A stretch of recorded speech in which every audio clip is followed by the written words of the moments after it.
Assalamualaikum warahmatullahi wabarakatuh. Jadi pada kesempatan kali ini saya bakal membahas yang pertama adalah apa sih penyebab ikan koi terkena Aeromonas.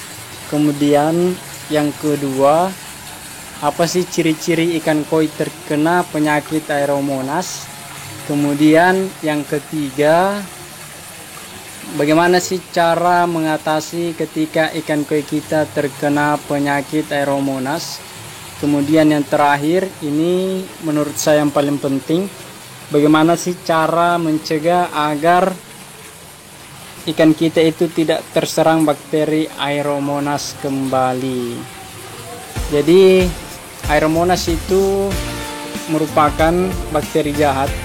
Mengapa saya katakan demikian? Dikarenakan bakteri ini itu bisa menjadi parasit untuk ikan koi kita yang bisa menyebabkan kematian kepada ikan koi kita ketika kita tidak menanganinya dengan tepat. Oke, masuk ke pembahasan yang pertama. Jadi untuk pembahasan yang pertama, seperti yang saya katakan tadi, penyebab ikan koi terkena Aeromonas adalah satu, dikarenakan kualitas air yang buruk, seperti contohnya amonia dan nitrit kerap kali berkadar tinggi, yang harusnya itu angkanya itu 0, berarti dia itu tidak tinggi sama sekali. Kemudian selanjutnya penularan dari ikan yang baru datang, contohnya Anda baru beli ikan kemudian langsung diturunkan ke kolam. Kemudian ada juga penyebabnya dikarenakan pakan segar yang diberikan pada ikan kita, seperti misalnya cacing sutra dan lain-lain. Oke, selanjutnya kita masuk ke pembahasan yang kedua, yaitu bagaimana sih ciri-ciri ikan terkena penyakit Aeromonas. Jadi ini ikan koi kesayangan saya, jenisnya itu susui. Nah ini dia. Nah, ini betul-betul ikan kesayangan saya ini, karena saudaranya itu juga sudah mati. Nah, untuk ciri-cirinya bisa kita lihat di sini. Nah, ini badannya itu berurat merah. Nah, bisa diperhatikan badannya berurat merah. Nah, sampai pipi-pipinya juga dia itu juga berurat merah. Jadi ini gejala awal yang paling sering dilihat oleh para penghobi ikan koi di ikannya. Nah, kita lihat lagi untuk sebelahnya. Oke, tunggu. Nah, ini untuk sebagian sebelahnya, kiri atau bagian kirinya. Bisa kita lihat di sini. Untuk pangkal ekor itu sudah berwarna merah. Nah, itu. Kemudian untuk di bagian tengah atau di bagian tengah itu sudah ada nampak merah di badannya. Nah, itu salah satu gejala Aeromonas. Nah, itu kalau lama kelamaan itu bisa menyebabkan luka pada ikan kita. Jadi untuk ciri-ciri tambahannya, alhamdulillah ikan saya di sini belum kena.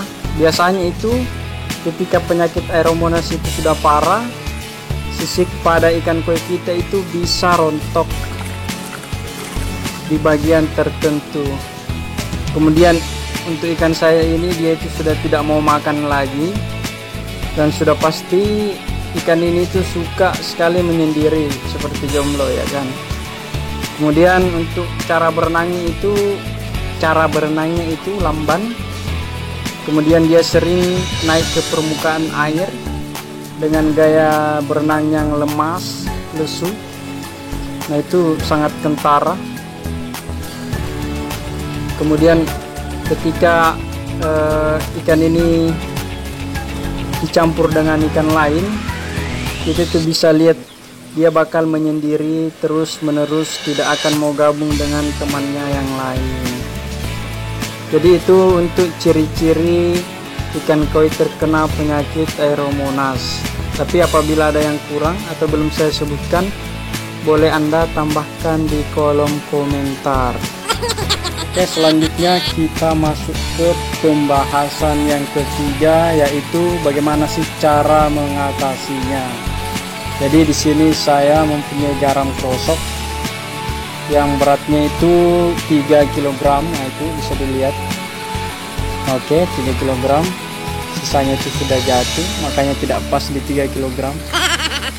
Jadi untuk trik saya atau cara saya sendiri itu, kolam ini awalnya itu mempunyai kedalaman air 1 meter itu kurang lebih. Kemudian saya pendekkan airnya lagi menjadi kurang lebih 30 cm. Jadi untuk debit air yang ada di kolam ini itu kurang lebih 3 ton. Berikut dengan filternya atau filtrasinya. Jadi untuk takaran garam sendiri di sini saya menggunakan garam 1 ton air.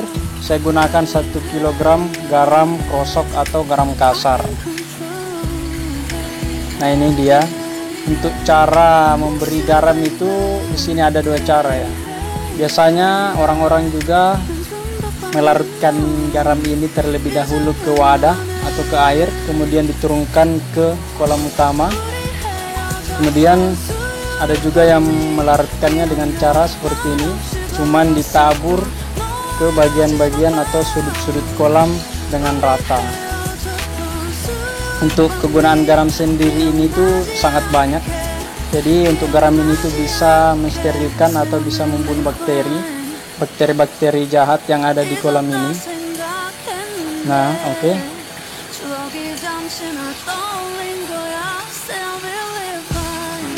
Ini lumayan banyak ya garamnya. Sebenarnya ada 2 versi ya. Ada juga yang mengatakan untuk penggunaan garam itu untuk pengobatan. Jadi untuk takarannya 1 ton air kita gunakan 5 kg garam krosok. Jadi saya kira itu sangat banyak. Garam saya juga di sini mungkin kurang ya. Jadi saya gunakan takaran yang pertama saja, yaitu 1 ton air. Saya gunakan 1 kg garam krosok. Oke, kita taburkan di bagian sini juga, di tengah. Oke, pinggir. Oke, kita larutkan sedikit untuk ini yang terakhir. Nah, oke.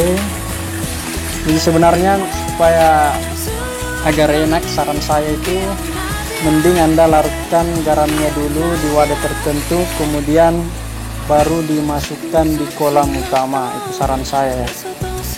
Kalau tidak mau terima saran saya, bisa gunakan cara yang tadi saya lakukan, yaitu menaburkannya ke sisi-sisi kolam.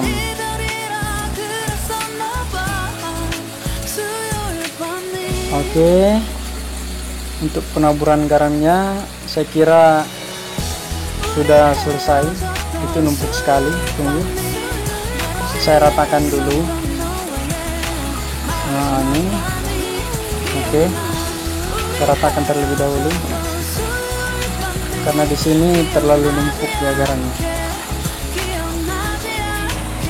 Oke, sudah selesai untuk penggunaan garamnya atau perataan garamnya. Selanjutnya masuk ke step kedua untuk menangani ikan koi yang terkena penyakit Aeromonas. Nah, di sini saya menggunakan obat tradisional. Ini mungkin sudah banyak ditahu oleh para penghobi ikan koi, kegunaannya itu seperti apa. Jadi ini penampakannya, ini namanya daun menira. Nah, ini dia itu memiliki buah di bawah daunnya. Nah, untuk takaran daun menira ini saya gunakan kurang lebih setengah kilogram daun menira. Bukan hanya daunnya, saya gunakan juga akar dan batangnya. Kemudian saya blender. Nah, ini hasilnya kurang lebih setengah kilo dengan debit air itu 3 ton. Nah, oke. Jadi di sini air meniranya jangan lupa diberi bawang putih 1 siung atau 1 gepok. Kemudian di blender bersama daun meniranya. Nah, setelah itu kita langsung turunkan di kolam utama. Oke, untuk cara saya sendiri itu saya gunakan seperti ini. Jatuh ya. Tunggu, saya ambil dulu. Oke, kita pindah ke spot yang lebih kuat. Nah, ini saya menggunakan bambu di sini. Jatuh lagi ya. Oke, kita ambil lagi. Jadi untuk penggunaan dan menira di kolam ini, kita langsung saja turunkan serat atau air serat dan meniranya dengan cara kita saring tentunya. Nah, ini. Jadi di sini untuk cara menyaringnya saya gunakan seperti ini. Nah, ini dia. Oke, jadi kita cuci dan meniranya atau hasil blender dan meniranya itu sampai betul-betul tersisa ampasnya saja. Kemudian air tetesannya itu sudah jernih. Nah, setelah itu, setelah air tersisa ampasnya saja, kita kemudian angkat saja kotoran atau daun meniranya. Jadi ini untuk pengobatan luar di kolam kita. Untuk selanjutnya, step terakhir atau step yang kedua atau ketiga nih, lupa saya. Oke, jadi di sini saya masih ada sisa dan menira. Ini saya simpan. Ini masih ada saya simpan 250 ml kalau tidak salah. Kemudian ini ada wadah yang berwarna merah-merah sedikit ini. Ini ada pelet yang beratnya itu 0,5 kilogram. Jadi perhatikan bagi yang tidak memiliki timbangan. Nah, ini garisnya.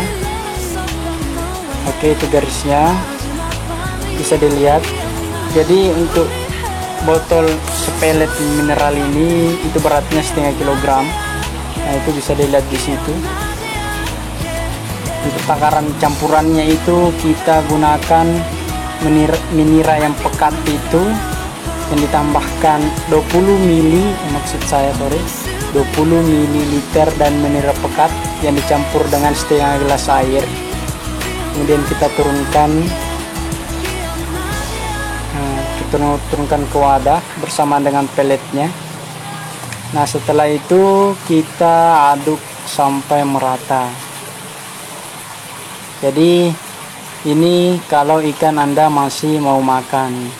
Kalau ikan Anda sudah tidak mau makan, nah seperti yang tadi saya lakukan, kita cukup rendam saja ikan kita menggunakan garam dan blenderan menira. Nah, ini untuk proses penyembuhannya. Untuk pengalaman teman saya itu biasanya cukup 3 hari ikannya itu sudah mulai lincah kembali. Nah, ketika ikan Anda juga sudah mulai lincah, Anda bisa tangkap ikan Anda, kemudian pastikan di bagian badannya apakah masih ada ciri-ciri Aeromonas. Ketika masih ada ciri-cirinya, Anda lakukan pengobatan terus-menerus di pakannya saja, karena biasanya untuk dalam jangka waktu 3 hari itu ikan itu sudah bisa makan kembali. Selanjutnya kita masuk ke pembahasan yang terakhir, yaitu bagaimana sih cara mencegah penyakit Aeromonas. Jadi caranya cukup simple, yaitu pelihara airnya saja. Jadi contoh kecil kita memelihara airnya itu adalah kita rajin-rajin backwash chamber mekanis. Kalau kalian atau kalau kolam Anda tidak memiliki chamber sama sekali, Anda bisa ganti air total itu tiap 3 minggu sekali. Kemudian kita rajin-rajin dripping dengan air yang baru. Untuk membantu mengurai amonia yang ada di filter, kita bisa gunakan M4. Oke, cukup sekian, semoga bermanfaat. Assalamualaikum warahmatullahi wabarakatuh.